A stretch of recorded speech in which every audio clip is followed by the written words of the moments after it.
Hello. It is June 15th, 7:03 p.m. EST. You're watching the DOVECOTE episode 35 with Barclay Travis, a creator of Conflict of Interest, one of multiple hosts of the of Tabletop Book Club podcast.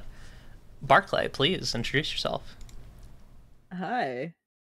Oh, hi, I'm Barclay. Oh, sorry, yeah. You're good. Yeah, I make games. I make a podcast every month, and I do other stuff also sometimes. Hell yeah. I'm gonna direct folks first to where, sorry, I'm changing the setup a little bit to have it do the thing that it was supposed to do initially. Okay. And I'm just forgetting that that's how it works. So I'm going to direct folks to that, and then I'm also going to direct folks to where they can listen to your wonderful podcast, which you sent me the Grand... How do you say... I still don't know Grand Guignol? Grand Guignol. Okay, good. We had to... I think we looked up a, pronunciation video before I said it. I was like, hang on, let me make sure. Wonderful episode, wonderful show. I'm excited to listen to more. I mean, you literally did an episode on one of my girlfriend's games. My girlfriend's my friend. And I'm also excited for the J episode. I kind of wanted to ask about that show a bit, because Yeah, for sure. I was really, I really enjoyed and was really struck by how conversational it was, right off the jump. Mm-hmm. And very, very personable and locked in and thriving in your lane, etc. I'm kind of curious, what sort of what were the what were the things that kind of drove you all towards going towards a more casual, conversational approach for the show? I think a large part of it is you just said exactly what I was going to say. So true. It's our excuse to hang out once a month. Mm-hmm. It's my excuse to get on a call with my friends once a month and actually talk to them out loud and not just over text. It was also we didn't want it to be intimidating either for us or for a listener, I think, because it's like we give ourselves a signed reading once a month. But we didn't want it to feel like homework, even though often a lot of us will text the night before and be like, I'm doing all my reading right now, much like homework. But we wanted it to feel very we're just three friends talking about games that we like, and also we didn't want it to be intimidating for a listener because we wanted it to be you should go out and read these games, and you don't have to take it too seriously to do so. Yeah.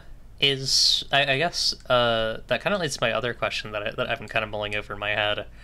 I don't imagine the format would work well if you were critical of a game, but I am curious. No. Have y'all considered that direction at all?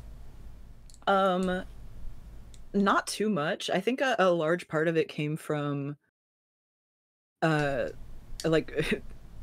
literally love of the game.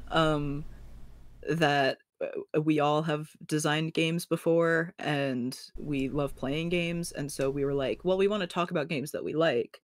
And we've talked about before, literally, I've been like, I don't think we should do games that we don't think we'll enjoy, or games that are that even if one of us is I'm not really rocking with this, because it can kind of drastically change the energy. And I think also part of that is because, not that you have to be a professional to critique something, but because the three of us are so we're kind of just chilling. We're kind of we do this kind of hobbyist thing where it's maybe it'll go somewhere, maybe we're just doing it for fun. And so we don't want to get too we don't want to get mean about it. And I think that there's enough of that on social media and on everywhere, where it's let's just all get together and talk about things that we like. That's very fair. I very much agree with that. Mhm. there's a reason why like this show is so front loaded towards like, hey, tell me about stuff that you've been reading and enjoying recently, Mhm. because sometimes the news winds up bringing out the demon. Yeah. the, the the gargoyles and the bats come out to play when Yeah, I the have to talk about horrors. things. Yeah, and also mail time is when I really bring out the opinions. So like Mhm. I do really agree. I think there's a lot of value in like being celebratory because like so Mhm. much of the space is uh like I think on the one hand, like there's not a lot of space for like serious critique in tabletop role playing games, but there is Yeah. a there's a glut of unserious critique. There's a glut of Yeah, casual for sure. critique, um, Yeah. and I think that creates a pretty like harsh environment because there's not like Mhm. you know there aren't people who have dedicated their lives to that such they can be like okay well they're just kind of a hater or like they know this better than anyone else and Mhm. are trying to make you help you do better uh Yeah. and then it's just a flood of people being like I didn't like this line. Why did you put this here? I'm Yeah. posting it on Twitter. Look at this line, my followers, my minions. um, I gotta bring in a Yeah, it's bird. oh, yes. I gotta bring in Trey, the interview bird. Coming in hot. Oh. There we go. Um, yeah, no, I think also I, am someone who is gonna end up in a creative field of work where I go like, I'm a theater student currently, where Hmm. I am constantly, like, reading plays and working on shows, and I have to be critical of things in a very intense way when I'm working on things, and also, like, it's the academic side of things, and I have done that for tabletop games. I wrote an essay for school, like, a research paper about, representation in actual play shows. Uh, so, like, I do enjoy that side of things, but I also yeah, no, I think it's so much more fun to listen to some people talk about things that they like, especially when we're talking about, like, a lot of indie games, like, a lot of, like, small creators who are making games out of, like, people who aren't doing it, 100% professionally, who are, like, just kind of making games for fun. It feels, like, mean-spirited to go in and be like, "Let me critique this intensely on my Yeah. podcast." It's like, that's Your not our margins were energy. slightly off on your layout. What the fuck are you doing? I'm gonna be I'm gonna be rating this game 3.5 stars out of 5 on itch.io. Go to the algorithm void forever, my it's my bitch. Uh, yeah, I very much agree. I think Mhm. showing indie folks kindness and uh, Yeah, and patience is really cool and good. yeah. Um, Speaking of indie stuff, I'd love to talk a little bit. I was not able to get as deep into it as I would have liked to, but Mhm. conflict of interest is really cool. Thank And you. I really liked I really like what you did with that. The I mean, obviously, I think like playing with like girlfriend as a framework is great. Mhm. I think it's like a really good starting point. The momentum that framework creates, I think, is Mhm. really fun. I'm kind of curious, like, uh, what was sort of the thought process behind using that as a framework for the game? Um, I feel like in the moment, it was largely because, uh, Sasha was, like, the only, like, game designer I knew that I could, like, go to and be like, "What am I doing?" Yeah, Which, like, there's not a wrong way necessarily, but in my brain, I was like, "What am I doing? Am I doing a good job?" And I really liked that framework. Uh, Girlfriend is, like, the game that made me go, "Oh, I could make games." And so it was, like, my little love letter to that also, that, like, motivation. Um, and yeah, I loved the framework of I love rules light games, but I like the kind of what was because we just talked about Girlfriend on Tabletop Book Club, so I'm trying to, oh like, yeah, rack my brain for like what all I was thinking about when I reread it. Um, but yeah, it's also funny because when we were talking about it, I think I said conflict of interest is built on that system, but like so loosely. Yeah.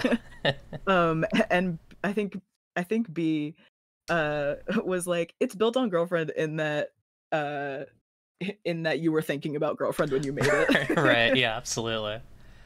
um but yeah, I really adored the yeah, like you said, the momentum that that game creates and the amount of like feeling that it evokes just by starting to like read it.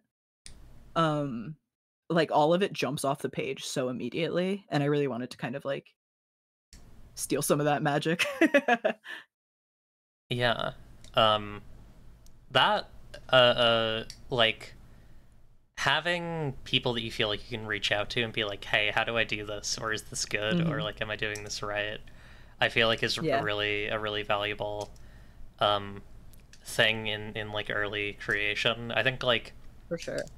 a lot of my earlier stuff feels very amateur to me now because I didn't have that for Mhm. a long while. Um, Yeah. but yeah, it's great. Wonderful game. People should buy Thank that. you. Smiles. Thank Uh, you. It's my that's my baby, honestly.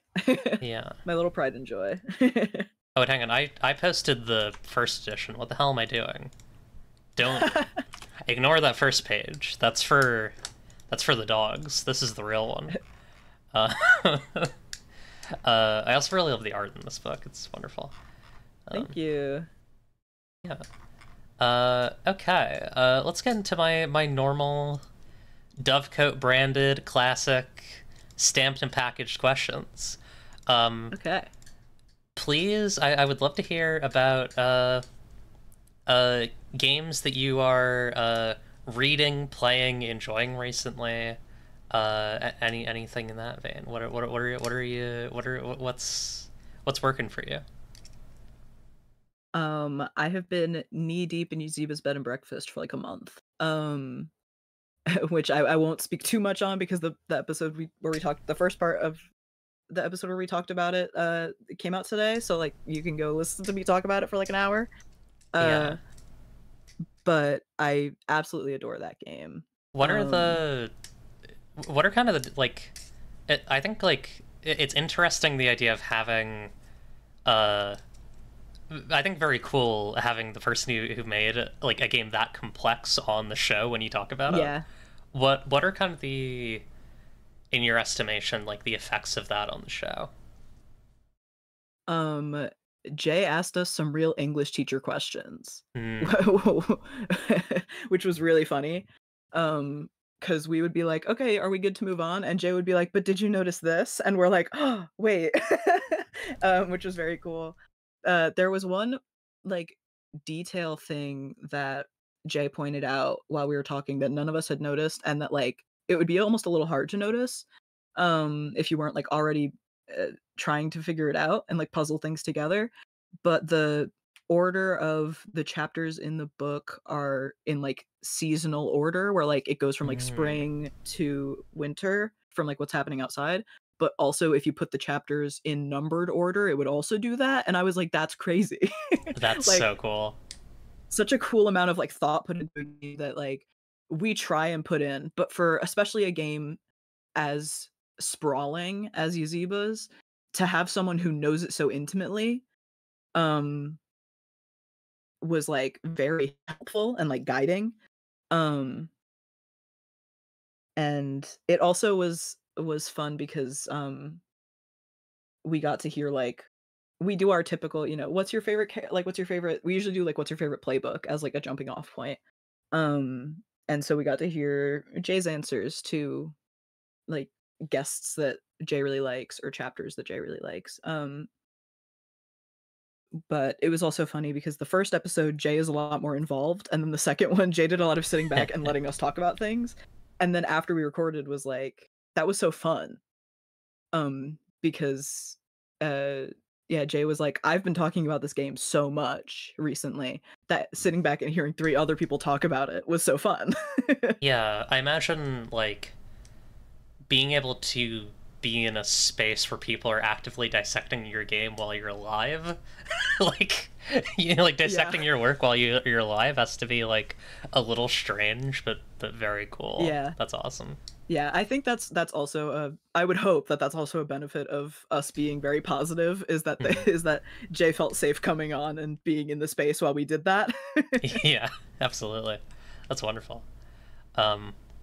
Yeah, I think like the it's good that Jay did not feel like Jay had to defend anything in the book. Right. Like I think Yeah, that no, was we really didn't start interrogating Jay about anything. It was all very we had a good time. It was a fun day. wonderful. Yeah, sorry, I interrupted the first question I asked. If you have any other games that you're looking at or thinking about, I'd love to. I've been playing a lot of video games recently. I've been very video game pilled recently. Fuck yeah, awesome.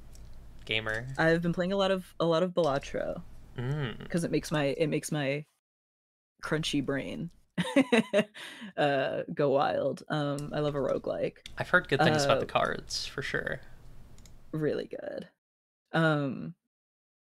And what else have I been doing? The game I play the most is Kids on Bikes. I will hype up Kids on Bikes all day long. Oh yeah. Which is it is largely because Finch is our third co-host. Runs almost every game I play in, and almost exclusively runs Kids on Bikes. Because it is their favorite game. So I play a lot of it as a result. Yeah. But yeah, I've been playing in a game with them recently that has been very, very fun. I really like the flexibility of that game and that system. It seems cool. I've never played a Kids on Bikes game, I hate to say, but it seems really great. Yeah, it's really fun. The first like tabletop game actual play thing I ever did was Finch today. This was what like 3 years ago now. Did a charity stream of Kids on Brooms, called Trans Kids on Brooms, and I was one of the players in that, and it was the first time I did any like it was not the first time I'd ever played a tabletop game, but like close to it. And it was a great time. It holds a special place in my heart. Hell yeah, that's awesome. Oh shit, I'm very very congested, but that's okay. That's great though. Yeah. Cool.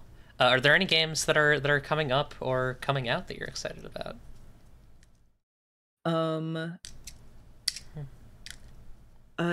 Dylan, Super Dylan, has a like backer kit thing that started today for Hunter Hunted. Oh. That I am very excited to check that out. I haven't had a chance to really like look at it yet, but I'm very excited. I love everything Dylan makes. And it seems very up my alley. Here we go. What else am I excited for? Yes, it's cool. Lots of things I'm excited for in general, but that's the one that I'm thinking about today because it's been all over my timeline. Hell yeah, yeah, it looks cool. I love a hang on, I'm sifting. Right. I'm like, yeah, should I pull this up? Hang on. Oh, that's really fun. It's a duo game, which I guess makes sense based on the title. I probably could have grokked this. But one person is the hunter and one person is the hunted, and you're kind of exploring the mostly the like kind of like emotionality of this, which is I think a really fun angle to take it from, because I feel like there's a lot of themes and encounters and situations that have been explored through games, but not in a like intimate emotional context, and I think continuing to ratchet that up to lean into kind of the lyric game-ism of it all is wonderful. Love that. Yeah. I love like one of my like big things in games is like exploring very intimate emotional things that's at like the core of conflict of interest when I made it, and it's that, that two-player game exploring the dynamic. So this is like right up my alley. I'm really excited to sink my teeth into that. Yeah. Cool. What else? Let me think. Yeah, I mean, now we're... I think the news things are gonna be fucking meaty this week, so we might as well get into it if you're I know, down. I'm like, oh, talk about I bring a positive energy to tabletop book club. I cannot promise. I Yeah. cannot make promises. There may be negativity today. I'm just warning people. Warning. Content warning. Yeah. Okay. So, Cordis, the news bird, coming in from a beautiful beautiful island paradise. Beautiful island. um, we're gonna try and think about blue white sand and blue beaches and try and start from that point today. Because it's gonna get a little hairy. What do we want to start with here? We could do these in any order. I don't know if you have any preference. I feel like I wanna talk about the thing that I'm gonna hype up like crazy last, I think, because Okay. I need to bookend my haterisms. Do you want to just go? Do you want us to go in order then? We can just go in order, yeah. Okay, I think we'll take a break after the second one, just so we can kind of like Cool. recombobulate before the last one. Yeah. So let's talk about our first story for this beautiful Dovecote episode is we're gonna talk about Moonbeam, the new live streaming tabletop role-playing game oriented a streaming platform. Quote unquote, join the live streaming revolution. So let's talk a bit about this. Things that are apparently true about this platform. Funding on BackerKit. Should I leave the bomb for last about this? I feel like I should. I feel like that brings up the drama. Yeah. Okay. Yeah, go ahead. Stick towards. I'm gonna do this like a YouTube video. Stick towards the end for an amazing surprise. So, it has AI moderation tools, which is rough. Like, yeah, they're gonna determine if your tone is bad and then ban you based on that, Yeah. which is pretty cool. I really don't like the tone thing. AI moderation as a concept is not revolutionary, I feel, but Yeah. the like tone, what is it called? Sentiments, or am I thinking of The Sims 4? I think it might be. Let me hang on. I think it is. I watched I scrolled through other like little videos and everything. Oh wait, if I look up tone, it's gonna be Moonstone. That's so funny. Oops, all moonstones. Moderation. I feel like I had to watch like a video to see the what that was called. Like I don't know if it was said anywhere. Oh, But here we go. Pixis understands the nuances of human language and sentiment. Pixis enables you to Okay. preemptively defend your community from cyberbullying and toxic speech. So that's yeah, that. but it also it seemed in the video to me like it labeled every message with a tone. Right. Like Yeah. you couldn't opt into that or clarify at all. Like there wasn't a button to be like, this is my tone. It's like it decides for you. That's really funny. Is what it seemed like to me, but I might be interpreting it. Assign tone indicator at birth. Yeah, that's I'm like I'm not opposed to having a little tone indicator button. That's like not a awful idea as long as I can control what I mean. Yeah. So basically your stream has a Discord attached to it, essentially. It's like there is a thing called a realm that is like you have your Discord, or you have your stream, and then like you also have to moderate a Discord that is attached to it, which is we already have Twitch and Discord. You don't need to combine them. Yeah. Because then you can't like, and you can't not have a. Can you not have a realm? It seems like you I don't. can't not. Yeah, have one. it seems like they're pushing it pretty hard. That's like the selling point. It seems to me. Yeah. Or one of them.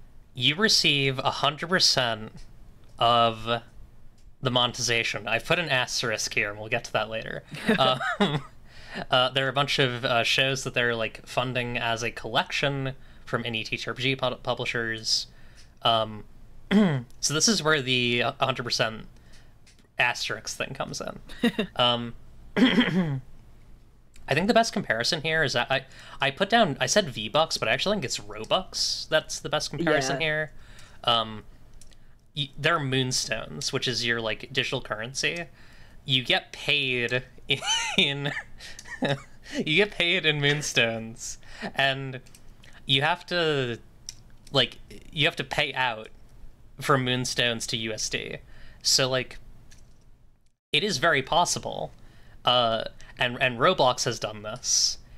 Yeah, exactly. Company dollar. It is very possible that the in price for moonstones is going to be higher than the out price, by which I mean like 100 moonstones. If you buy 100 moonstones, it might be like I don't know. This is just an example. $3.50, right?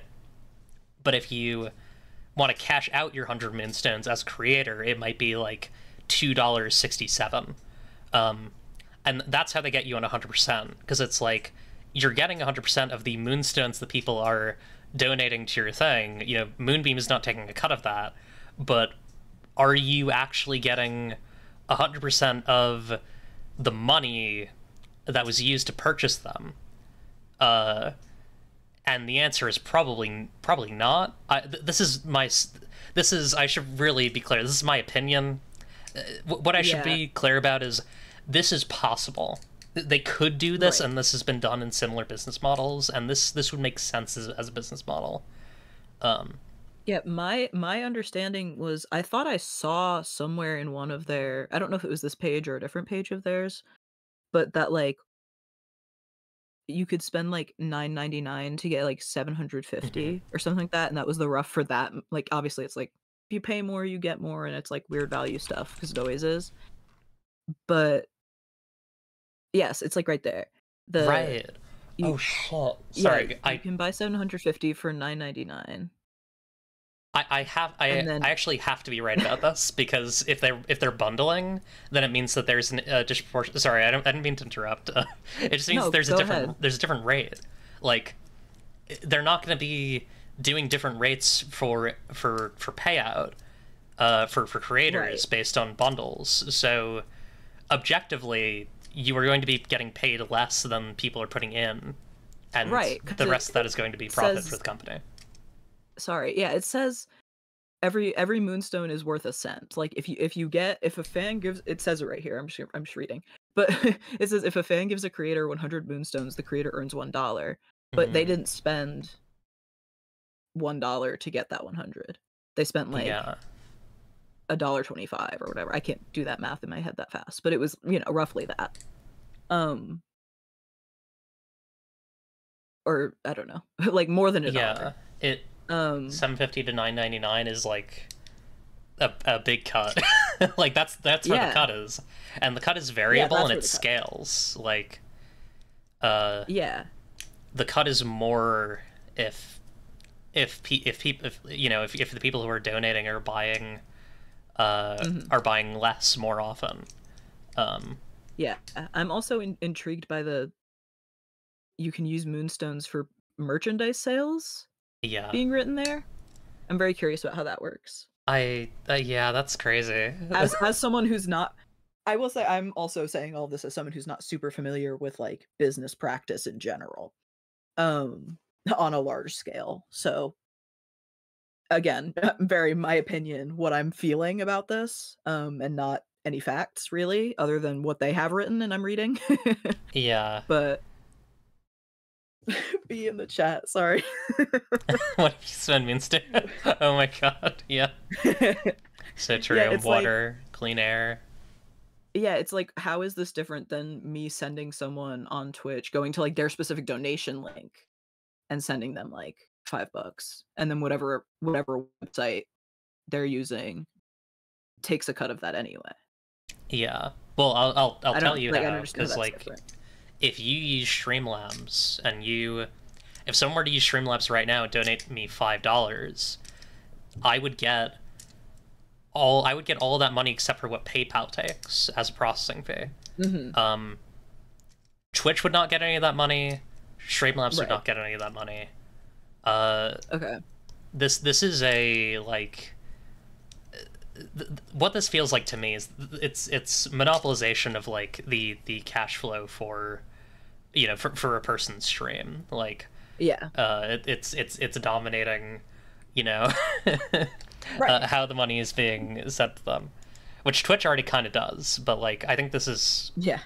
dishonest in that way, where it says 100%, but it's not really. Yes, I agree that it does feel that way. Yeah, it's like I'm gonna give you 100% of the Monopoly dollars that you earn. Yeah, 100% of the fake money that you are owed. Yeah. That you can cash out to be real money sometime. Exactly. It has a.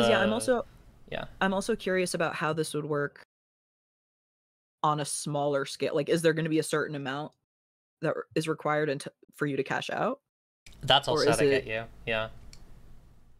Like, because yeah, that's 100% an issue that I've faced, and that I know people who have faced with various platforms. Is yeah, you have to get to a certain amount before you can actually get that money. Yeah. I know, like Roblox, for example, is like $250, but it has to be from making games on the platform. It can't just be from like trading. And I could imagine something very similar where it's like, I think the risk with this really is that, like, what they do, and then I think this is the smartest move that they can make, is what they do is they put the payout rate at like an amount that only the like top 1% of streamers can hit. And then like they have complete control over how this currency works and what it equals and how much of it you need to have to actually get your money. Right. It's just kind of fucked. Like I really don't like it. Yeah, not a fan. Personally. This is like the one slur. That's so true, Goblins. A guy who's only seen the Lorax. This is a lot like the one slur. This is a lot like the one slur. It is true. I'm not saying this about this person, but yeah. So we got built-in revenue splits for shows, which is actually, that's a fun feature. I would like that on Twitch. I like that. Yeah. Optional premium subscription for ad-free, additional splits over 100%, etc. Obviously the splits are in Moonstone, so if you got 105% split, it's in funny money. They're only asking for 10k and they made 40k. I assume this means that they have outside funding, sort of investment. There was something about like, I really did my reading because I wanted to be like, let me make sure I know what I'm saying. Makes sense. There was something about like we've up until this point been using like investments from like family members and friends. Okay. And like people that we know. I feel like it's probably risks, yeah. Interesting. Yeah. Yeah, I'm sure eventually they're gonna have to get a larger funder. I'm assuming that this is kind of part of the process of building that up. Yeah. And then we gotta talk about the bomb, the bombshell. So I don't know if anyone remembers, about a year back, maybe even more, there was a kind of kerfuffle on Twitter about a Deanna Jones Award nominee, Anthony Joyce Rivera, who was who was an active analyst for the U.S. military. The person who let's go to where's team? Moonbeam team. Who's that? What's that name? Hang on. You seeing this? Oh, I lost it. I think it was up further because he was one of like they got kind of it was like up top. Yeah. Yeah. decorated Bum active duty bum U.S. Army bum. strategist. So Always at the scene of the fucking crime. list. Yeah. Uh, Somehow this guy. I'm sick of this guy's shit. I'm sick of the waffles maple syrup people. I don't want to see any more stories that involve this dude. Yeah. I'm sick of his guts, and I don't want to see him anymore. It's enough. Um, Yeah.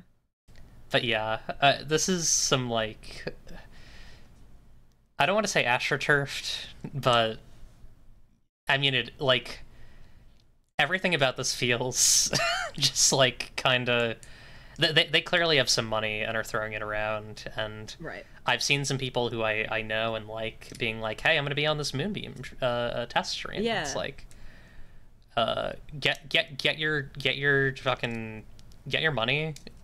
Don't let them pay you in fucking moonstones.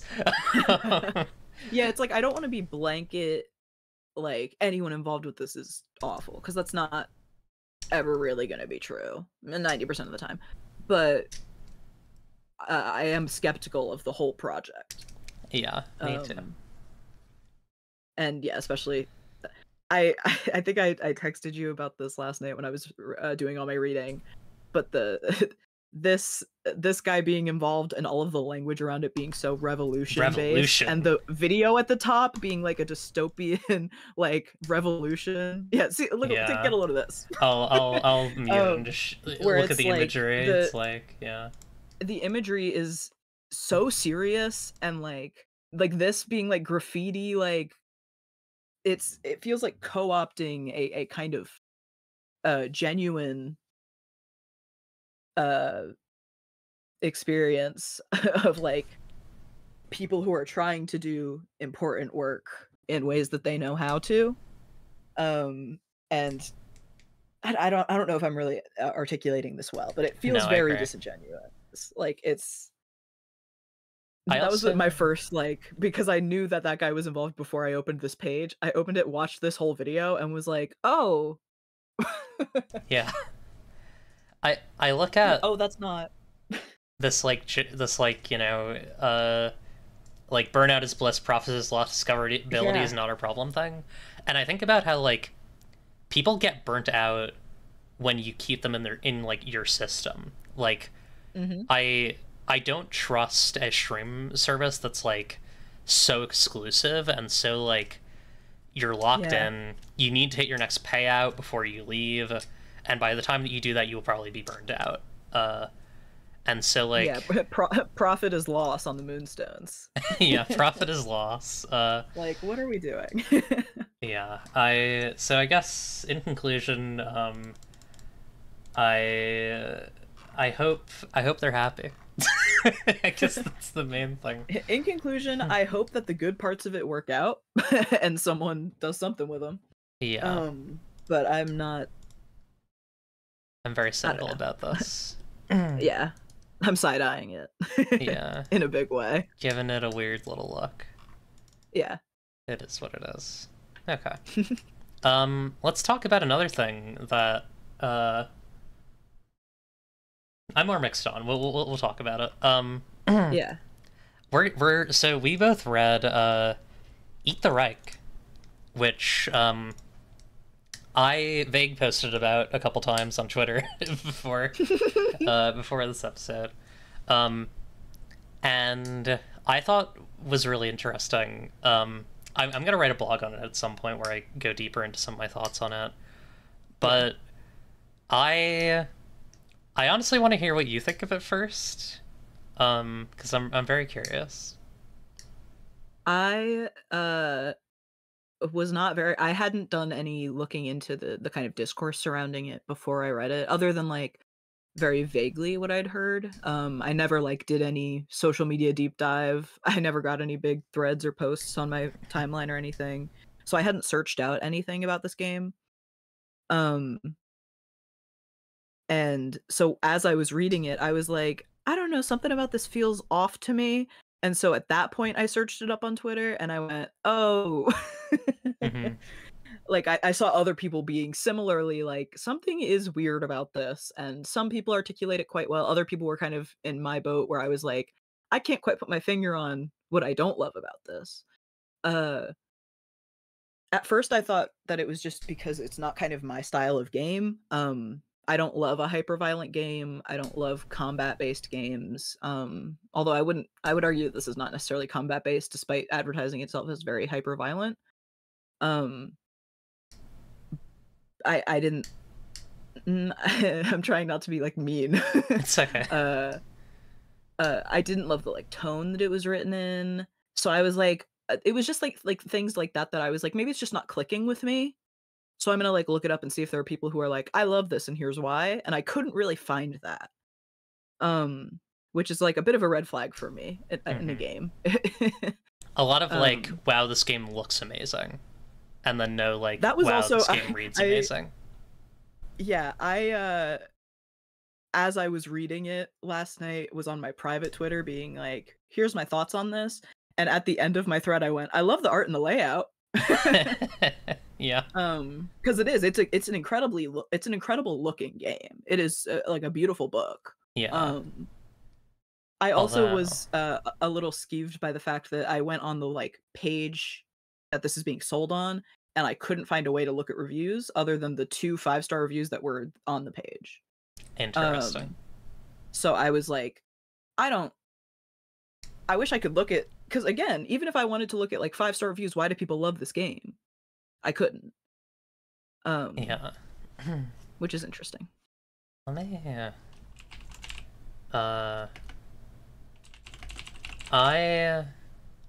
So my first read of this game, I really didn't like it. I read Lynn's article on it, which I'm gonna post in chat, which kind of, I think, evened out, but also like reinforced some of my thoughts on it. I think like my first thing with it is a very beautifully illustrated book. I actually don't know if I think it's a very well laid out book. I don't. Yeah, no. I think, and when I said layout, I meant more like, I guess I also meant the way it looks. And yeah. Because I was very confused reading it. It's very wide column. it's wide column single, or wide row single column. It's it has a lot of like interstitials that are in really weird places. Like there are bits where it'll be like subheader, interstitial, rest of the text, subheader, text, end of page, more text, subheader. Like it's just like it's jazz. Like it's jazz. Which my theory on that, and I don't know if this is true, but my theory on that is that I suspect that maybe some of the art was done before they knew exactly what they were going to do with it. But that's just a theory. I don't have anything to back that up. Yeah, I could see that. I also will say, as someone who has been reading games linearly for a show, I am like hyper aware of the order of things, and the playbooks were before like the mechanics of the game, which meant that when I was reading the playbooks, I was like, what does any of this mean? Yeah.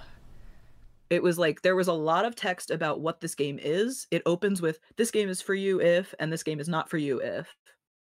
And has like all this stuff about like the vibe that we're going for and what why this game exists, kind of, but like not really. And then there's playbooks that, again, beautiful art. They seem like interesting characters that I would like to see in something else maybe. And then like, but as I'm looking at and then like all the mechanics of like, here's what the stats are, here's what they give you, items that then have boxes underneath them, but they don't tell you what those boxes are for. So I was like, what am I looking at? And then way later on, it's like, oh, that's uses of the item. But even that felt buried to me. I was like, I don't know what this is. And it confused me a lot as I was trying to read it.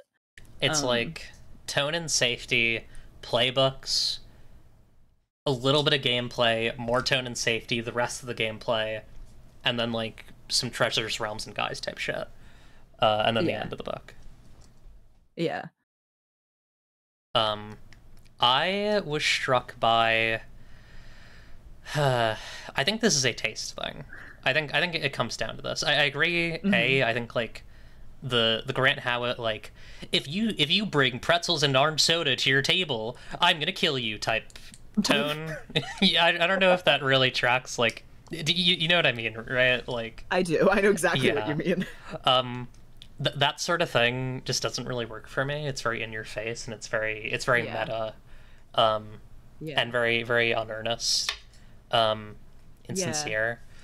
Um, and then the other thing that really I think I'm incompatible with in terms of insincerity is like the way that it really seems to hate the idea that you would go into the history of the world that you're in, the history of your Yeah. characters, the the emotional stakes that your characters have. It discourages because it knows it's going to be played by Grant Howitt knows that he has an audience that is not like your audience or my audience, right? It is a little bit more Yeah. chuddy. It's a little more For beer and sure. pretzels. Um, Hmm. so it leans towards don't don't worry about the consequences, the halal or kosher consequences of drinking blood if you're a Jewish or Muslim vampire. It leans into don't think about the Holocaust. Don't think about Yeah. uh, don't make the Nazis that you encounter bigots. Don't use slurs. And like I think all of those no things Hmm. really leave a vacuum. And I don't think that I don't think games should have no's because I think that stuff is valuable. Yeah. Um, but I do think that having like this is where we're gonna fill in is really good.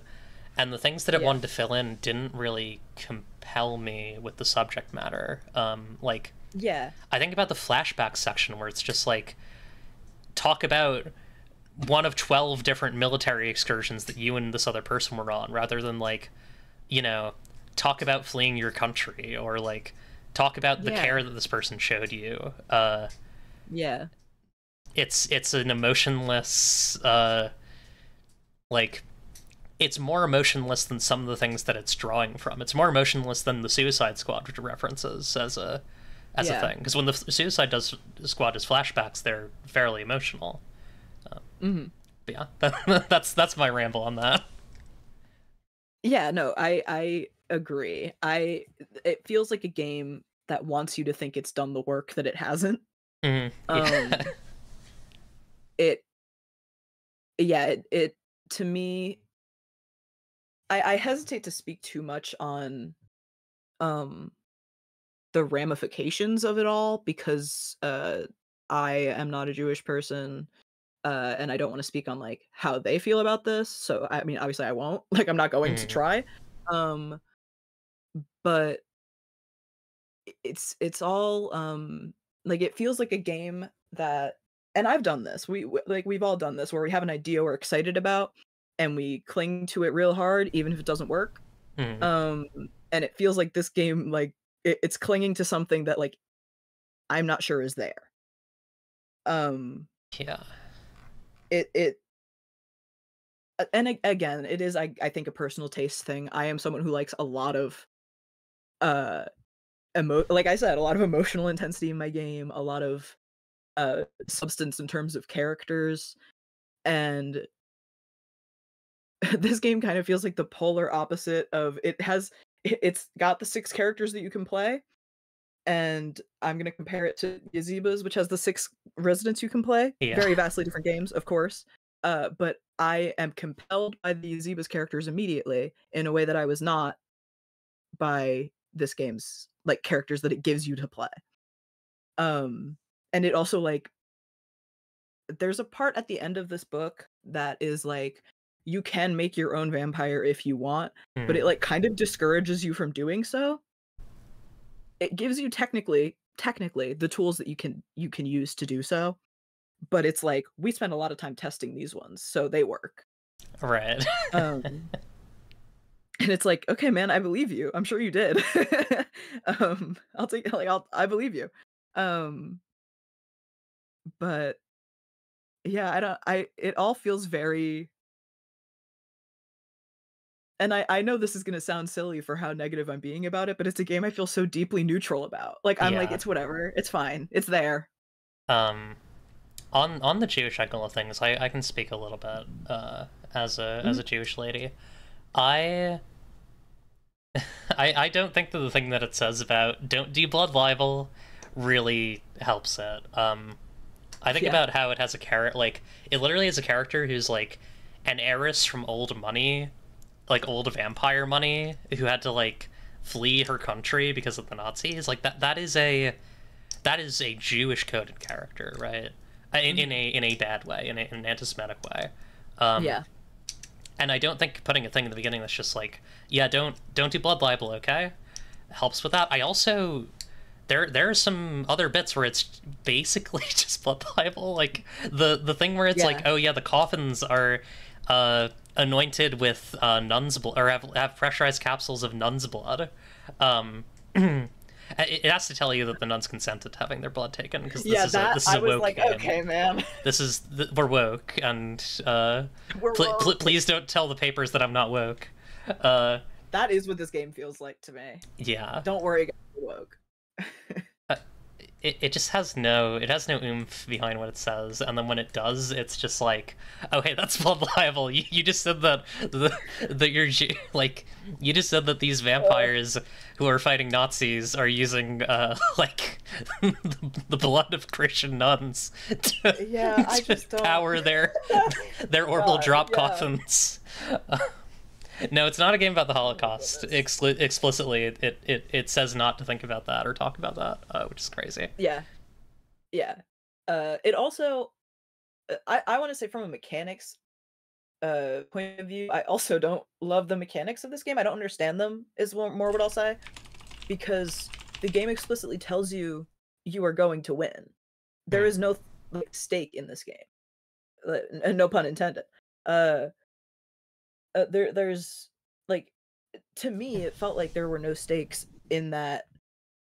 The game goes, you will always essentially the game goes, you will always win because you're fighting against Nazis, and we want them to lose, of course, obviously, like duh. Uh, but then when it starts to explain all the stats and how you roll them, I'm like, why are we rolling stats if we know we're gonna win? Right. What is the purpose of that?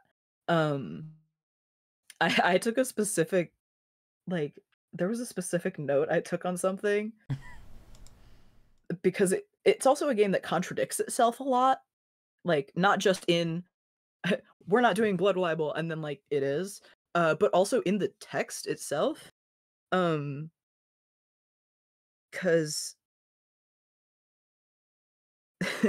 not me pulling up receipts, but Hmm. there's a section about pacing that says, "There's no opportunity to hang back and discuss tactics." It has a lot of action, a lot of things happen right after the other. Uh, like so yeah, it's saying, like, all this stuff happens really, really fast, but then also it says, "If you try to play Eat the Reich uh, in the most efficient way possible, you're probably not gonna have a lot of fun. This is a Right. game about luxuriating and telling a story, not maximizing your damage output." It's And I'm just like, like contradicting itself. "So what is the game about then? If it's not about if it's about hyperviolence, but not about maximizing your damage output, what are we doing?" Yeah, it's about characters, but not about their feelings. What are we doing? Uh, or Yeah. their histories, like, or how they relate to the things that if it's about characters doing violence, but not how they relate to the violence they're doing, what the fuck is going on? Right, because that's also a thing that is extremely compelling to me about a game is when it goes, "You should feel a little morally gray about what you're doing," and this game is like, "You are morally gray, but don't think about it." Yeah.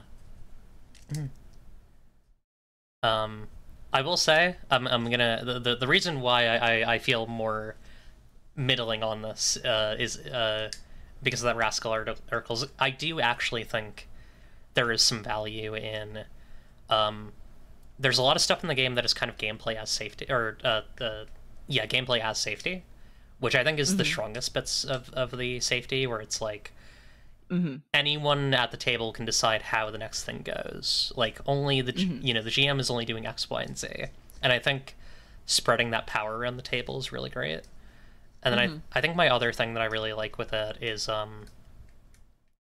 the emphasis on like capsule characters and locations and things is really great. Yeah. Yeah. That's good. And Yeah. I feel like I'd want to. I don't hate the safety tool system. Yeah, the evil scale is really great. Game. Yeah, the scale of for those who are not familiar, there's like, here's things that nobody is doing, here's things that the player characters are doing, but we're like not. Sorry, let me actually pull it up if I can. Absolutely. Of like, there's things that the player characters are doing that we're not going to delve into, like we're not going to question too much because we just don't want to touch that too hard. There's things that we are doing that we feel morally gray about that we can spend some time delving into.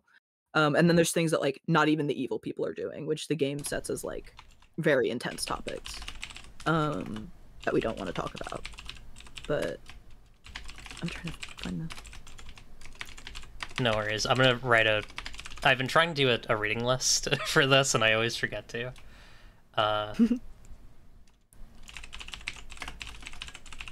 Talked about conflict of interest, kids on bikes, kids on brooms were mentioned. So yeah, the evil calibration checklist is the like real big safety thing of this game. There's evil inherent to the setting, which we will engage with but never question or interrogate, which the game has as like vampires drinking blood and also killing Nazis and like property destruction, like things like that. Evil the second one is evil which we will engage with but which may be a point of conflict between the characters. So yeah, patriotic nationalism, vampire exceptionalism, drinking some of the blood of innocent people and or consenting individuals, things like that. Evil which will happen but the players won't do it and will oppose it when it comes up. Which, yeah, bigotry, violence against animals. It has blood libel in this list. Interesting. And then the last one is evil no one does, even villains, which, yeah, is violence against children, other intense things like that, which I like as a scale. Yeah. Especially in a game that involves a lot of combat and, you know, big action scenes. But my friend Jess Levine put together for her game Planet Fist a very similar scale, but every time you run a game of it, you like customize it to that game, to those players. And I think ultimately that's my thing with Eat the Reich. I think the game would be a lot better if they cut out a lot of the don't do this or you can do this but be careful type stuff and more and put more of that in like, here's a list of things that you could or couldn't include in X, Y, or Z context or tone, and it's up to you and your table to decide what works for you. So at the end of the day, I think that's how people experience these games, and they don't experience it through the, through skimming through the entire book for, oh shit, we can't mention the Holocaust. Pack up the book. We gotta hide it before mom gets home. I also I 100% agree that it needs to be more, it should be more like customizable per table. But I also understood where Lynn was coming from in the article about the safety tools, because I also, as I said earlier, almost every home game I play, Finch is the GM for. And so at this point, truly, Finch always sends out a safety like checklist form, whatever.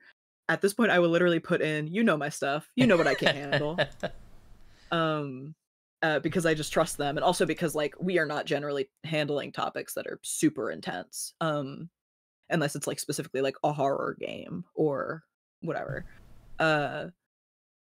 So it's like less of a concern to me. So I like understood that aspect of what Lynn was talking about, where it was like I play with the same people all the time, so we all kind of know each other's shit. Yeah. Where I do think that something concrete can be useful maybe, but I think a lot of tabletop games is taking what you like and leaving what you don't. For a lot of people, maybe not the audience for this game though. Maybe they're a little more by the book. It would seem. Cowardice is the word that comes to mind for me. Honestly, like, yeah. No, yeah. Yeah. No. Okay. Well, before we do our next story, I gotta go mix the blood of some Jewish children to my mots. No, let's take 5. We'll be back at 08. See you all then.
Hello, we're back. We're going to talk about something that we like now.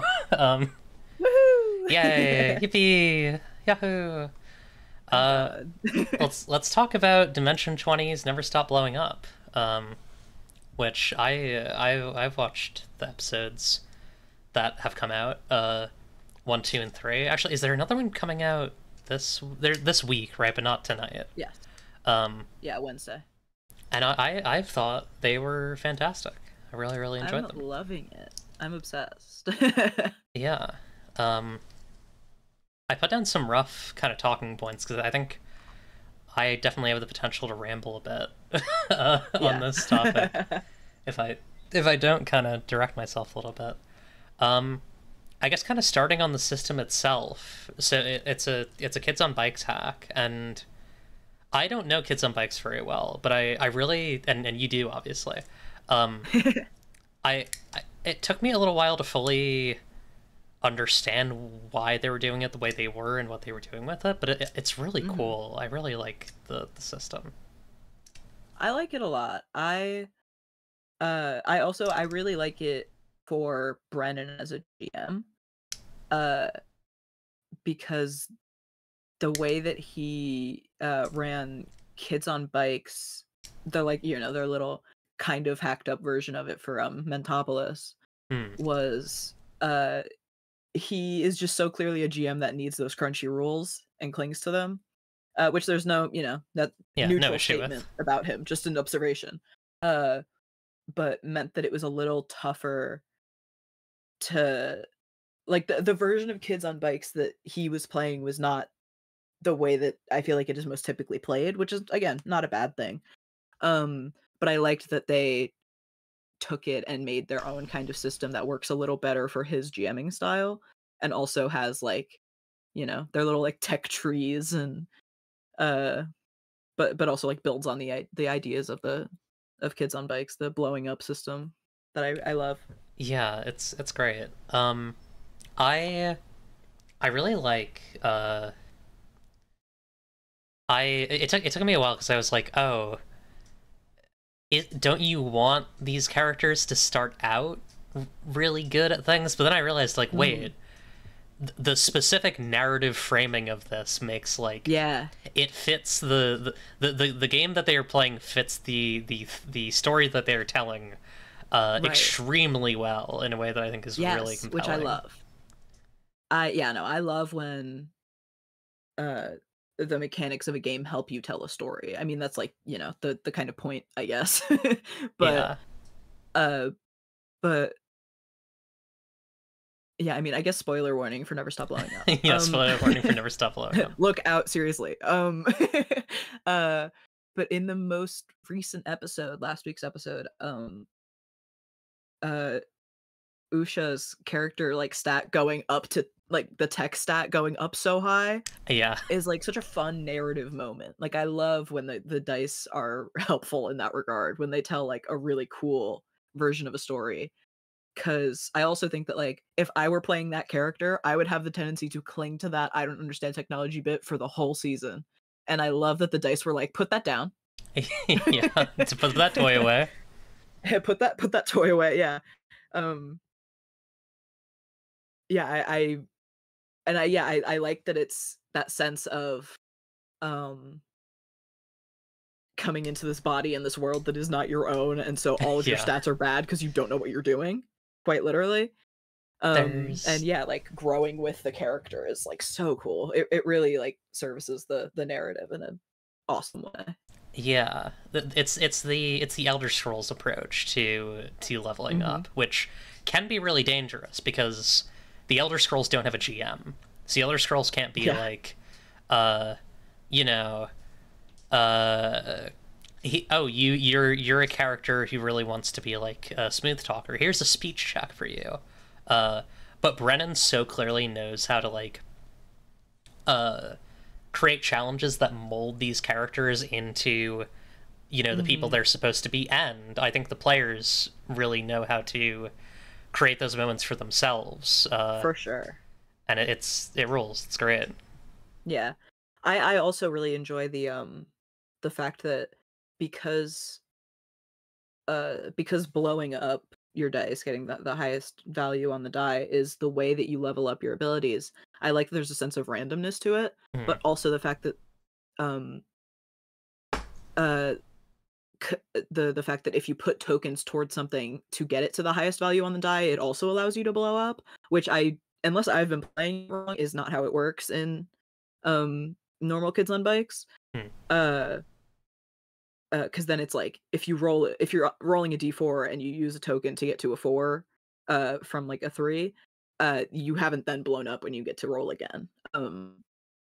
But I like that it allows for that for someone to go, well, no, I want to be better at this. I think it makes sense for me to be better at this. While still having room for people who are like, I want my character to still be bad at this. Luck is such a clear participant in Kids on Bikes as a like arc system, right? Like, yeah, 100%. It's a like a D20 in D&D game. Yes, it's participating in the storytelling, but in a very kind of back back of the audience type way. Yeah, it's shining a laser on stage to I don't know, it's running the spotlight. Yeah, for sure. But the fucking dice and Kids on Bikes, they're on stage, they're acting, and you can tell when it's created something dramatic. Right, like, yeah, rolling a d20 in a Kids on Bikes game, it feels good. Because you're like, oh, I'm good at this. I'm really good at this. And similarly, yeah, rolling a d4 on something, you're like, oh, it's over for me. Yeah. I also think, like, the Kids on Bikes structure is great for an action movie, because it's like, you have your, like, first act where it's like, character who's never held a gun picks up a shotgun. It's like, cocks it, and maybe gets like a really lucky shot, and then you have your like last act where they're just like kicking ass, and they might not be getting as many like big explosive moments or big changes, but they are they're landing stuff consistently. I definitely am intrigued to see how what like episode 10 of this season looks like in terms of skill level, because I'm also curious. I think I was like musing about this with someone on Twitter recently, of like, some of these players are going to inevitably end up with much higher stats very quickly. And I think it right now, I think, is actually pretty balanced. They're all kind of in similar boats. But there is like that possibility of like someone could get to a d20 way faster than you expect, or like one player could have pretty high dice across the board while one player is still pretty low. And I'm really curious about how that looks later down the line. But I like how it's being handled so far. Like it makes me, I have faith in that it'll be fun still and like cool, and it will be like, okay, the person is constantly succeeding. Can I drop this other person is constantly failing?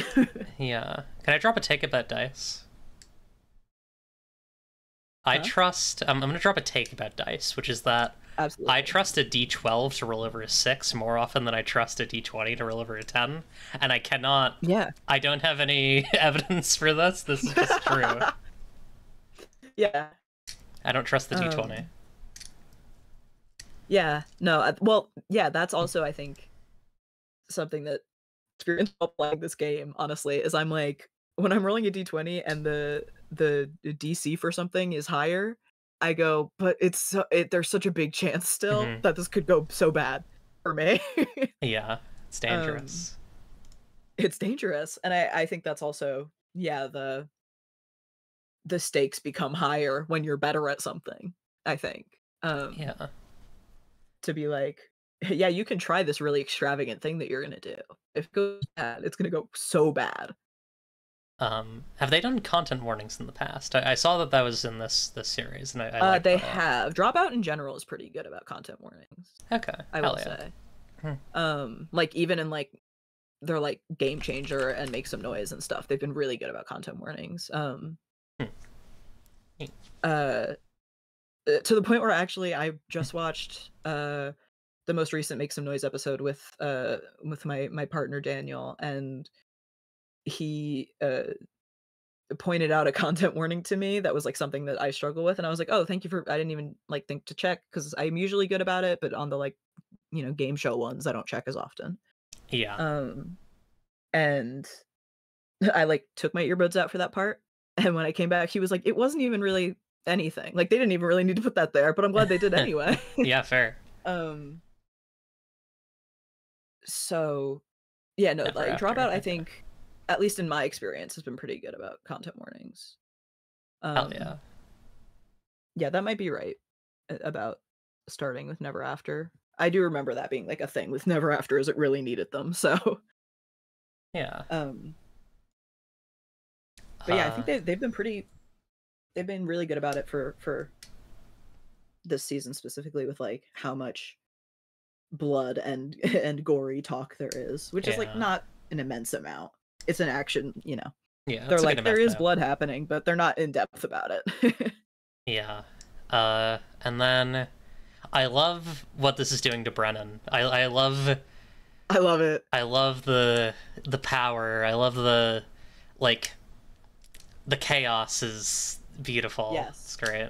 Unleashed. I really like in the most recent adventuring party when he was like, usually I'm trying to keep people on track. In this season, he was like, I'm just gonna follow you down whatever weird rabbit hole you go down, I'm gonna take you down there. Hmm. And I think that that is uh I enjoy Dimension 20 a lot more when they're playing in that space and they aren't kind of stuck on their railroading that they sometimes have to be stuck on because of the like big battle sets and the big, production moments that they have. Yeah. I totally agree. I think like not having beats that that he has to hit is so it's really good. Yeah. Like I understand that the battle sets are pretty iconic. I do wish I would really like to see them do a game that has battle sets but isn't D&D because there's so many. Yeah. There's so many OSR and tactical games that they could pick from. And Yeah. even games that are more narratively focused but have tactical elements. Mm-hmm. I think there's yeah. Brendan leaning so much into GM improv is so tasty. He's so good at Yes. matching comedic energy. So true. Very much agreed. 100%. Yeah. Um yeah, I think that is a strength of his as a GM who is doing like a technically like comedy D&D show. Um and I also think that it's the energy of leaning into the chaos is so much better for an action comedy season. Yeah. To literally be like, we're just gonna get real silly with it and not question it, because that's how it feels when you're watching a movie like that. Is you get so invested and then you leave the theater and you think about it a little more and you go, that was all so stupid. We're all 30. Like none of that made sense. Yeah. But it was really fun. It's really good stuff. And then I want to talk about players because there's some really good performances that I wanted to Yeah. gesture towards. I've been really enjoying Jacob. I think Jacob's I fucking love killing it. Jacob. I was literally you sent that and I was like, I can't wait to talk about Jacob Isaki. Yeah. And I've seen a lot of people talking about him. Yeah. I mean, yeah. Do you have anything you want to say? I feel like Yeah. I think like I when I like started watching, I saw him as a player who could like either lean in or lean out really hard, and I wasn't sure which direction he would go in, and he leaned the fuck in. Like he's so deep in it. It's really locked good. in. Oh, I love Paula. Paula's so good. The thing is, this table is like so incredible. Yeah. Like every player at this table is like, there is no weakest link at this table. Love all of it. Yeah, no, I think also like Jacob is leaning in so hard and also is just so happy to be there. Yeah, he's like, really enthusiastic. He's leaning in, he's taking it seriously in that he's leaning in really hard, but he's not taking himself seriously. He's just having like a grand old time. which is like what I enjoy most in a show is when I can just tell that everyone's having the time of their lives. Yeah, the danger is um, like the danger with bringing new people into a show that established is when they did Fantasy High freshman year, it was there was nothing to feel intimidated by, right? It was mhm. this is we're just friends having fun, and Yeah, like this show might not even go very far. This platform might not go right. very far, uh, and that's not something you can recreate now because like there is an intimidating aspect to the dome, and I think like Mhm. Brennan has done a lot to create a warm environment for folks to come Uh-huh. into and feel like this is their story and they're not beholden Yeah. by I've the other stuff. I've heard really great things about that, about, the Dungeons and, Drag Queen season that they did, which Hmm. I haven't watched, but I heard great things about, like, how welcoming and patient he was with, like, players who had never played before and were, like, just exploring the space for the first time. Um, which I love to hear. Hell yeah. Make Russell a canon trans woman and then hire more trans women for future projects IMO. So true. So true. Yeah, Extremely true. I want the gender to happen. I want gender to happen to the Stilf today. Um, 100%. I wishing also, gender on the like, Stilf. it's so funny because I can tell that Ali is pushing for it so hard and no one Yeah. is engaging. And I'm like, guys, can we lock in for a second? Because even in one of the adventuring parties, like maybe I don't think it was the first one, it was probably the second one because that was when they were like actually in their characters. But Ali like mentioned it in an adventuring party for like 2 seconds, and then someone else said something that was like not related, and like they never went back to it. And I was like, no, let Ali speak on that, please. Let Allie talk. Allie Let them knows. speak. Because yeah, I'm also like I'm intrigued by Russell being a character that is a grown ass man who treats women like shit and is being now put into the body of a woman who is often objectified. Mhm. And I'm also intrigued by uh Alex playing Liv as like a high school senior girl who like, girl next door kind of vibe. Um who is now in the body of this big, strong, intimidating man. Because to me, that I was like, that's gender to me. That's Yeah, gender for me personally. the gender is happening. Like gender is happening. Well, also combined with the concept of like Liv being someone who's like, I'm so unsure about my future, I can't figure out what I'm doing in the future. And I'm like, I'm sure. Yeah. Uh yeah, I really think that this but yeah, like, then I'm like, this season has so much potential for fun gender things, and then I don't think they're gonna do any of it, though, I hope. unfortunately. I hope there's at least Um, a little. yeah, I am fingers crossed. I'm glad that it's a 10 episode and not a 6 episode, is what I will say also. Mhm. I enjoy the 6 episodes. I enjoy the short seasons a lot because they're a lot more accessible for me personally. Yeah, same. I I say this, I love Dimension 20. I have never finished an Intrepid Heroes season of Dimension 20. Uh, even though I enjoy them usually. Mhm. But side quests are so much more like doable for me. So much more Yeah, focused. I like the variety. Yes, 100%. Um, What was I gonna say? but Oh, the iffy mirror moment was so cool. Love that. I Love people know. riffing on that after that. It's Yeah. wonderful. Yeah, I love something like that that's like uh creating a space for fun moments later. Yeah, Uh because if he did that and then everyone was like, "Oh, I want to do that." it's fucking And awesome. it's just such a fun like tool for them to use narratively. I love that. Yeah, good stuff. Um Good I feel like job, there was something else I was Dropout. Good going job in to. Mention 20. Good job. Hire more T girls, please. The smiles. Yeah. Um, This. That was, yeah, something that I think about a lot is that they have trans people in the space. They don't have a lot of trans women in the space. Um and even like trans people in the space in general, they're better about it than, you know, other, big platforms would maybe be. mhm. But still not great. This was something that I looked into when I wrote my aforementioned research paper about representation. I was like, we think of Dimension 20 as being really, really good about representation, and sometimes it is. It's better than a lot of other things.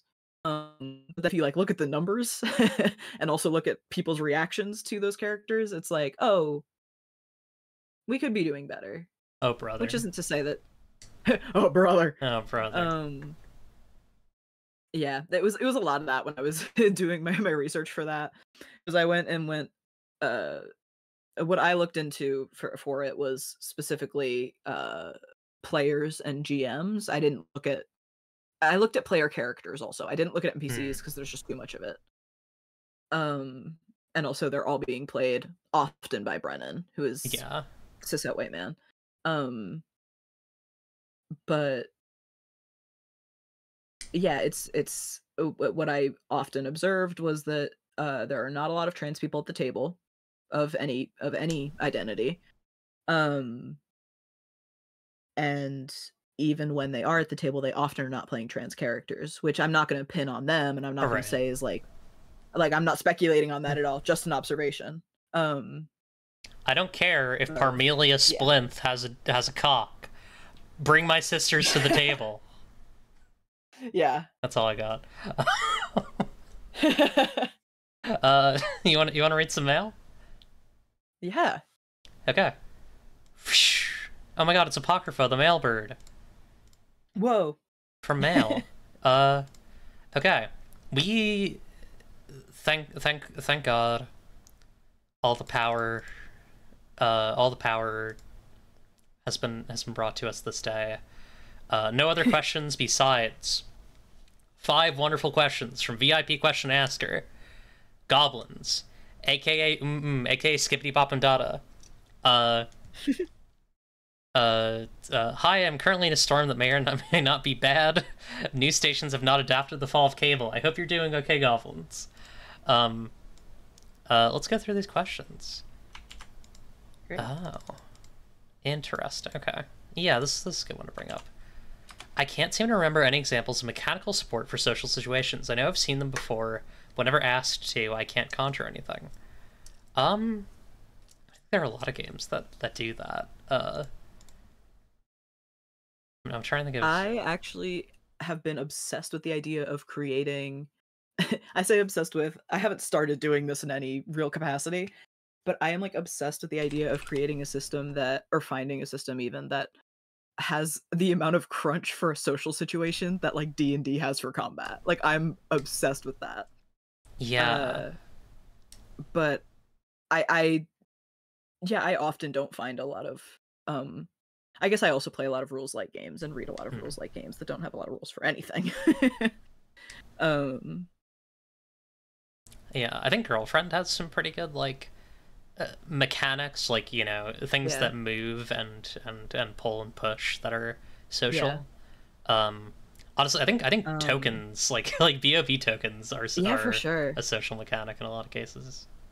I really love the reputation tracker from Good Society. I really enjoyed that as a mechanic. Finch also made a game that has like a reputation tracker that is like set in like the Wild West, where it's about like how dangerous people perceive you as, which I think is pretty cool. Hell yeah, that rules. Yeah, it's sick. Love a reputation tracker. Yeah, but yeah, like it's something that I'm really interested in mechanics as a way of provoking a certain feeling or experience that reflects like a real world experience. And so like as someone who has social anxiety and has for my entire life, I'm really intrigued with the idea of making like a crunchy social game of being like, am I winning at this?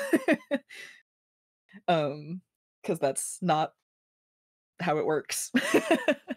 But it feels that way. Yeah.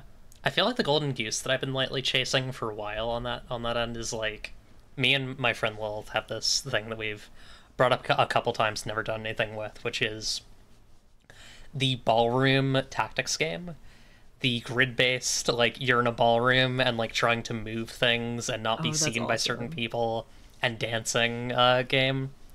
I think there's That's a really lot that you cool. can do with that. You're Yeah, that not sounds hitting anyone, awesome. you're not hurting anyone, you're literally just trying to, like, do espionage in a ballroom, I'm and obsessed with that. I you're love worried about line of that. sight and stuff. Yeah, I think that'd be really fun. That would Um, be really fun. yeah. Good question. Um, Yeah. Actually, speaking of which, this kind of Yeah. ties in.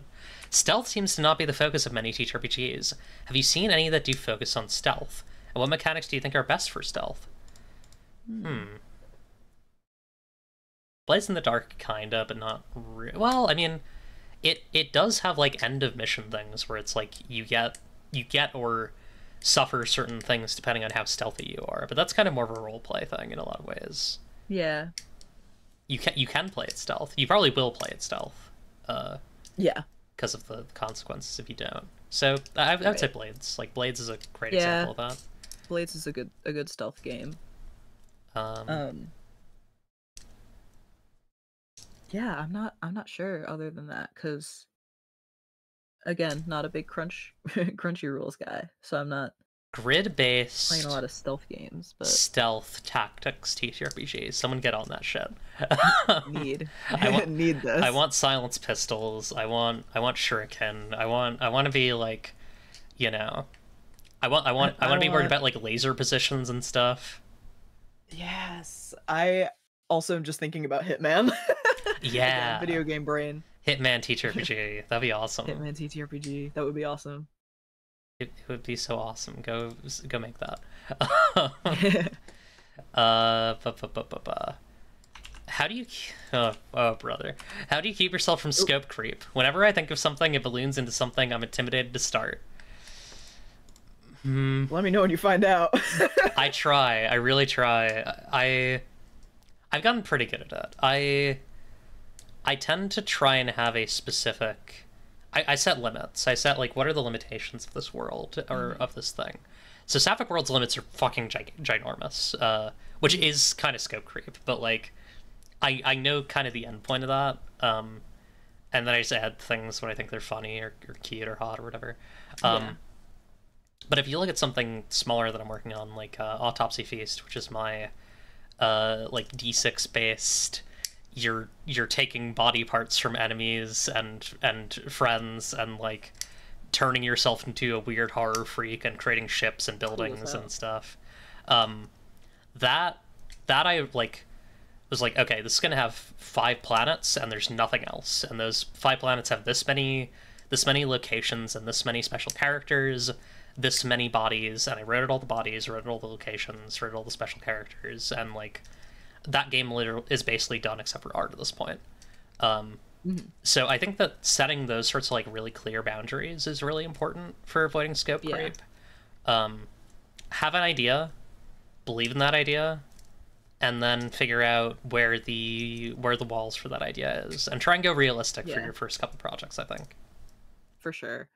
I yeah, no, I'm experiencing this issue currently with the game that I'm working on, which is I want to do a time loop game, and then I still haven't quite figured out how to do that. I'm working on it. Yeah. That Um sounds cool. but it's one of those things where it's like I had that concept and I was like, cool concept, and I was trying to make it kind of a universal system where, like, people could throw that, like, if they wanted to do a time loop, it would fit with any setting. And then I went, that's actually too hard. That's, like, too many things. That's too many variables to worry about. So I'm like, I've been slowly putting those walls around myself because I need to.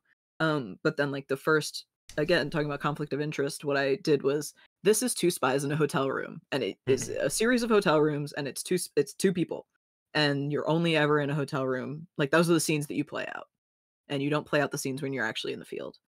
But you can experience what's happening around that. Um, and I have Thursday. read Thursday. I have read Thursday. Really, it is very good.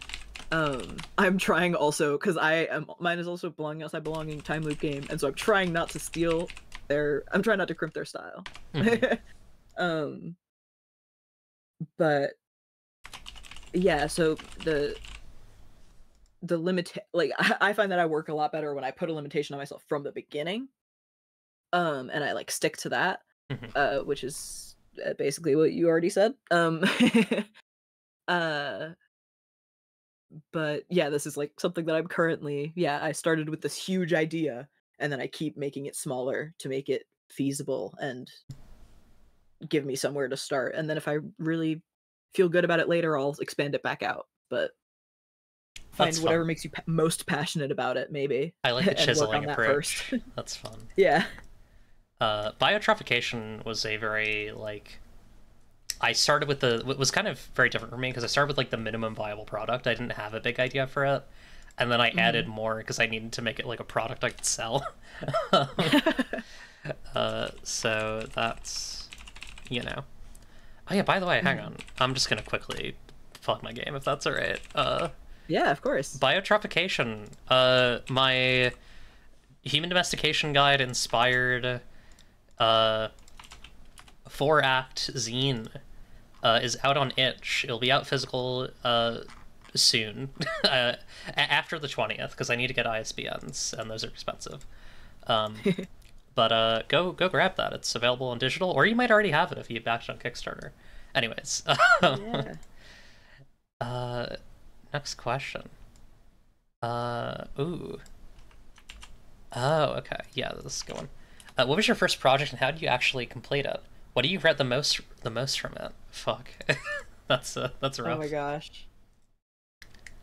Third Empire, 1 page. I don't like the name of it because it uh accidentally is don't translate Third Reich, please. um it does fit the themes of the game, but I don't think it's a great name for what I was going for. So Mhm. that would probably be the main thing that I would change. Um, my first game was Do Not Lie Down, Do Not Roll Over, which I made for the Trans fucking Rage Jam. Hell yeah. And I recently reread it actually, and I was like, I do think I still like this. Hell yeah. It's not from that long ago. I'm fairly new to the whole space. It's from about 2 years ago, a little over 2 years ago. Um, and I think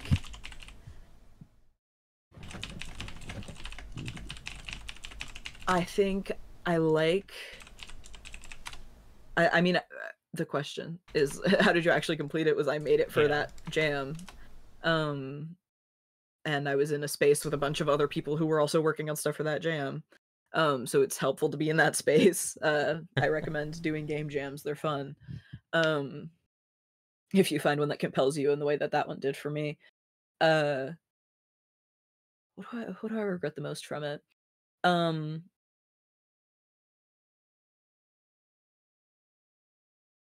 I'm trying to think because I part of me just with the way that I kind of write games now is I wish that it wasn't so harsh, but Hmm. also like that's the point of it. It's the kind of thing where I'm like, if I was writing it now, I would probably give it a little more room to breathe. It's very dense, even though it's not like crunchy. Uh, so like it serves its purpose quite well. But if I were going to expand it to something bigger, um, I would, yeah, find a way to put my silly little hopeful spin on it, like I do with everything I make. Yeah, I think like that optimism and sincerity is good. Um, Yeah. Earnestness. In terms of I actually forgot to answer the second part of the question. I finished it by making it a black and white 1 pager, and then later I went on and was like, hey, what if this was a whole ass game? And maybe made it worse. I don't. Leave your opinion in the comments. uh, if you played Third Empire. Leave your opinion. Leave your take in the chat if if the 1 page version of Third Empire or the book version is better. Um, uh, this is a good one. What do you think TTRPGs could learn from other mediums? This is an evergreen that I think is a really fun place to think. I gotta think about a topic I want to bring up on this one. Mm-hmm. Secrets.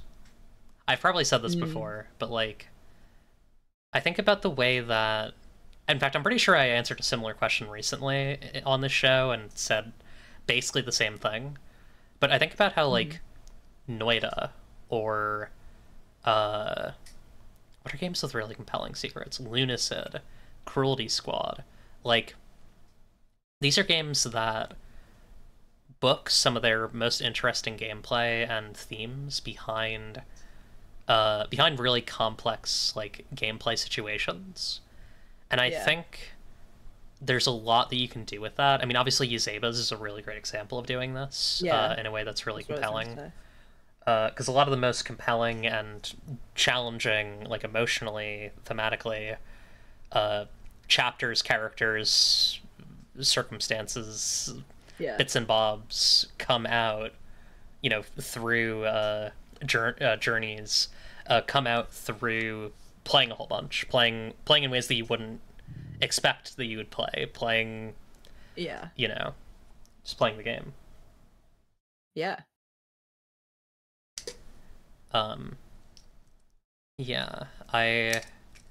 mean, one really fucked example is there's a thing in Sapphic World that well, actually, is Eden in chat? Eden did some fuck shit in Sapphic World yesterday or today that was like crazy, where she like she used a combination of moves that I don't even really understand, that like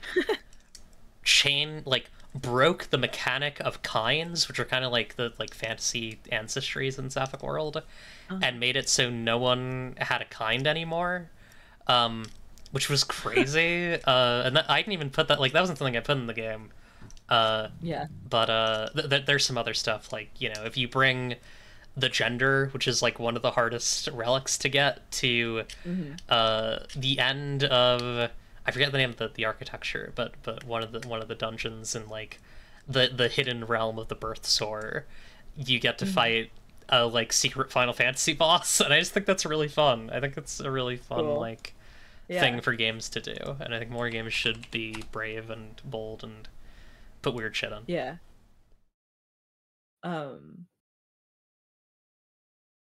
I think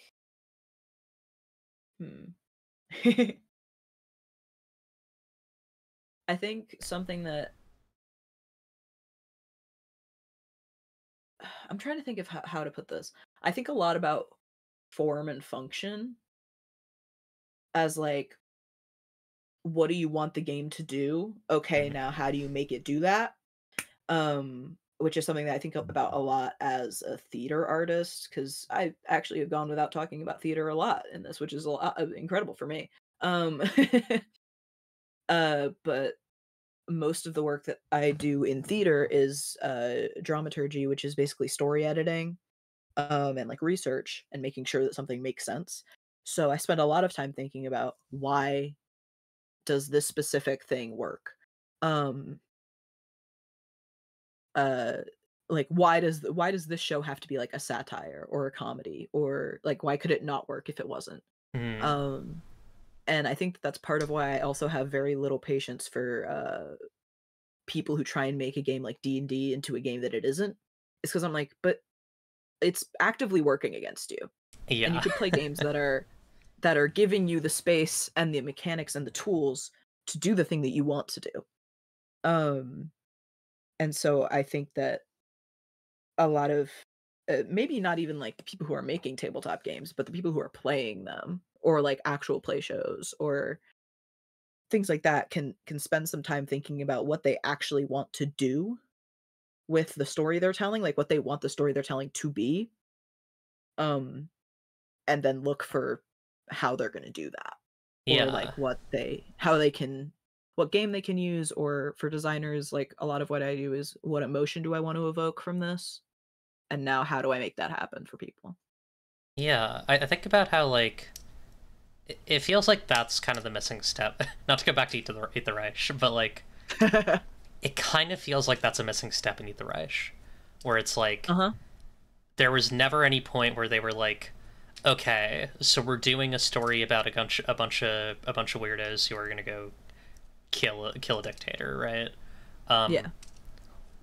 Why? What's the emotional Yeah, no, that was my big thing. and genre thing we're trying to hit here? And the fact that they don't have, like, you know, here's how these characters connect and build up those connections, I think is a big sign. Besides, like, the flashbacks, which are very militarized, I think is a big sign of a missing step in that process. Yeah, there's a joke that I do with my friends at in our like theater department often, which is when we're talking about a play we don't like or a show we don't like, we go, "Why this play? Why now?" Every single time. That's awesome. Which is a question that we hate as theater students. Because sometimes the answer is just I like it, and people don't like that answer. But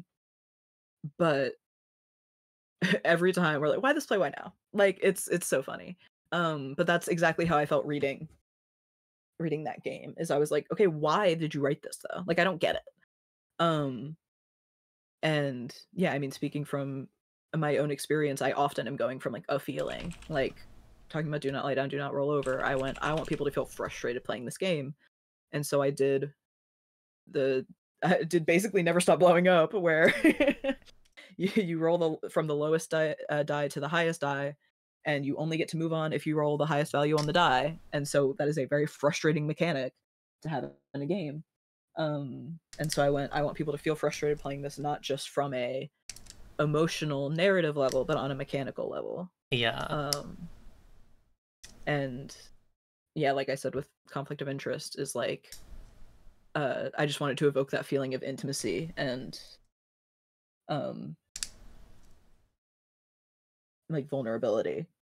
So that like is very centered around that. And so, yeah, it's a game like Eat the Reich. I was like, what's the thesis statement here? I don't understand what's happening. Yeah, like try and lock in on something, I think is important. Yeah. Yeah. Okay, I mean that's all the questions we have, and we're also kind of running out of time, so I think that's a great place to wrap up. Thank you so much for coming on the show. Is there anything besides? Thank you for having me.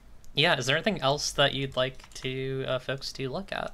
I'll also post your stuff again, just so check out Barclay's stuff, please.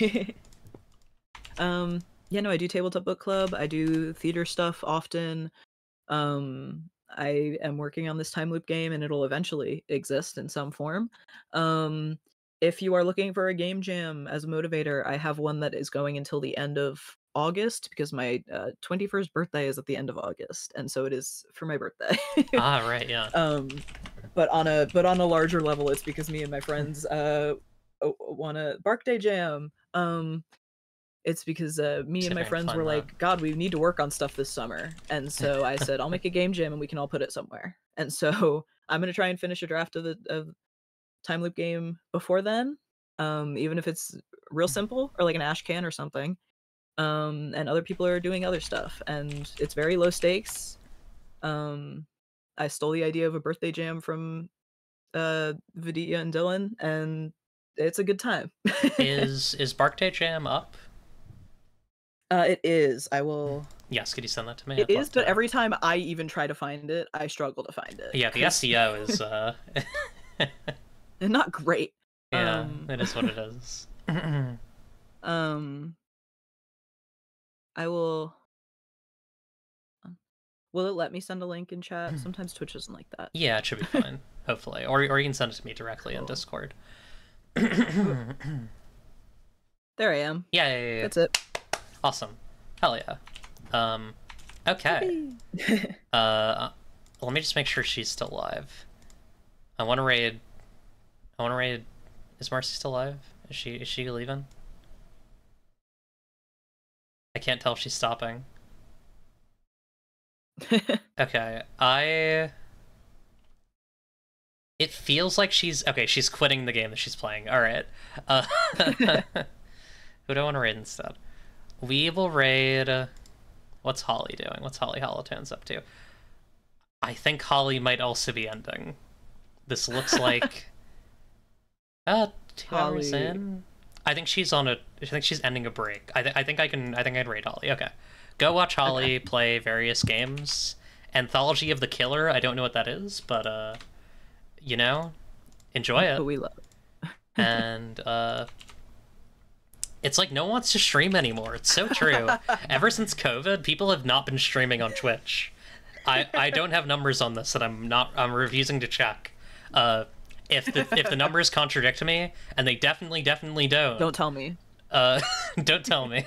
But yeah, go say hi to Holly. Take care, everyone.